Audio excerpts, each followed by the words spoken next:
नमस्कार विद्यार्थियों पिछले वीडियो में हमने चर्चा की थी कर्ता कारक पर, जिसमें हमने समझा कि कारक क्या होता है, फिर कर्ता कारक के बारे में समझा।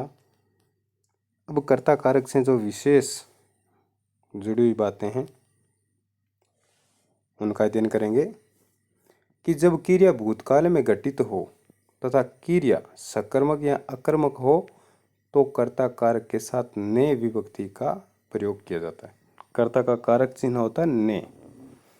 हम प्राय देखते हैं कि कुछ शब्द ऐसे मिलते हैं हमें कर्ता के रूप में जिनके साथ ने कारक जुड़ा हुआ आता है, कुछ के साथ नहीं जुड़ा होता है। तो इनसे संबंधित हम चर्चा करेंगे। तो पहला नियम क्या बताया है कि वाक्य में जो क्रिया है वो भूतकाल में घटित हो रही है, भूतकाल का बोध हो रहा है। वो क्रिया चाहे सकर्मक हो चाहे अकर्मक, उसके साथ हमेशा ने चिन्ह का प्रयोग होता है। जैसे राम ने पाठ पढ़ा था, क्रिया है पढ़ा था, भूतकाल का बोध हो रहा है, इसलिए कर्ता कौन हुआ? राम। राम के साथ कारक चिन्ह ने प्रयुक्त हो गया। यहाँ पर देखो, राम ने पाठ पढ़ा था, किसको पढ़ा था? पाठ पढ़ा था। तो यहाँ पर सकर्मक है, भूतकाल है। नीचे वाले उदाहरण में अकर्मक है और भूतकाल है, सुना था, कर्म नहीं है ना, और क्रिया भूतकाल में घटित हो रही है। तो दोनों ही वाक्यों में कर्ता के साथ ने चिन्ह का प्रयोग हुआ है। इसी तरह से दूसरा नियम इसका है कि जब क्रिया प्रेरणार्थक हो तो कर्ता कारक के साथ ने विभक्ति का प्रयोग किया जाता है। जब क्रिया प्रेरणा से युक्त हो, किसी प्रेरणा से कार्य करवाया जा रहा हो, तब कर्ता के साथ ने कारक का चिन्ह का प्रयोग होता है। जैसे सीमा ने पुस्तक दिलवाई थी, तो दिलवाने का कार्य है प्रेरणा से हो रहा है, तो कर्ता सीमा है और सीमा के साथ कारक चिन्ह ने आ गया। इसी तरह से तीसरा नियम है कि जब क्रिया बनाने के संदर्भ में हो तो कर्ता कारक के साथ को विभक्ति आती है।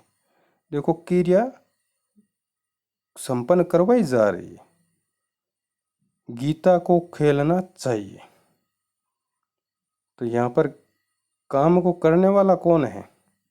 गीता है। कर्ता कौन है? गीता है। लेकिन कर्ता के साथ यहाँ पर ने चिन्ह ने आकर के को चिन्ह आएगा। इसी तरह से और भी उदाहरण मैं आपको आगे बताऊंगा।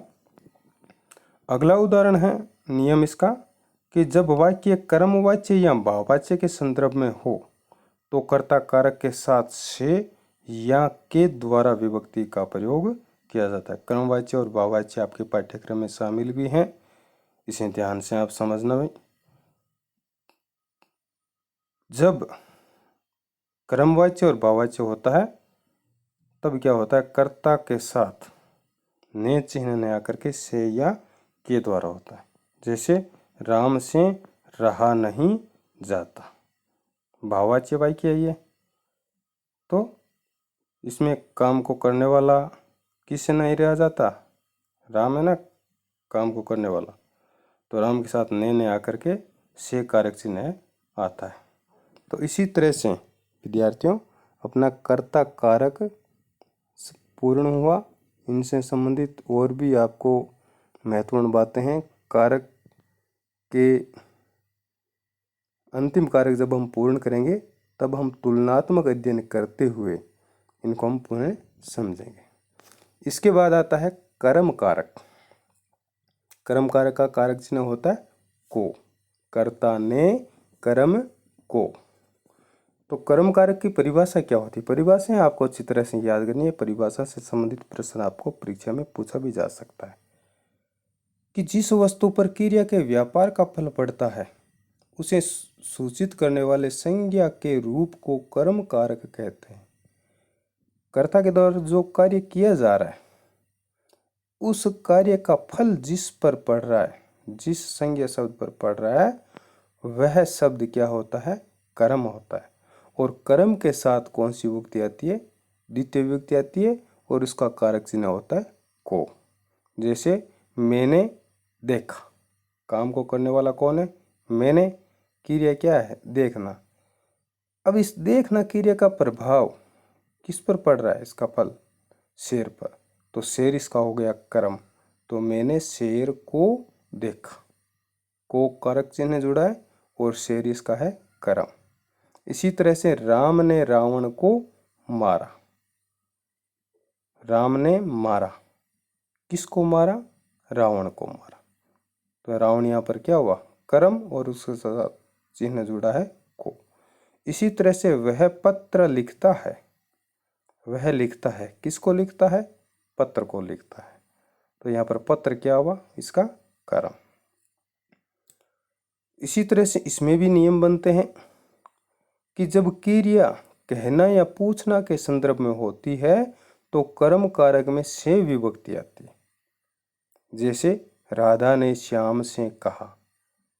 हम प्राय बोलते ऐसे हैं कि राधा ने श्याम को कहा। यहाँ पर श्याम को नहीं आएगा, यहाँ पर श्याम से। तो यहाँ पर कारक तो बन रहा है कर्म का, लेकिन चिन्ह आएगा से। इसी तरह से राम ने सोहन से पूछा। ऊपर वाले वाक्य में कहने के संदर्भ में है और नीचे वाले वाक्य में पूछने के संदर्भ में है। तो इस तरह से कहने और पूछने के संदर्भ में जब वाक्य में भाव हो तो कर्म कारक में से विभक्ति आती है। तो विद्यार्थियों, इस तरह से अपना कर्म कारक पूर्ण हुआ। इनसे संबंधित और भी अगर विशेष बातें होगी वो बातें हम अगले वीडियो में तुलनात्मक अध्ययन के साथ करेंगे। धन्यवाद, नमस्कार।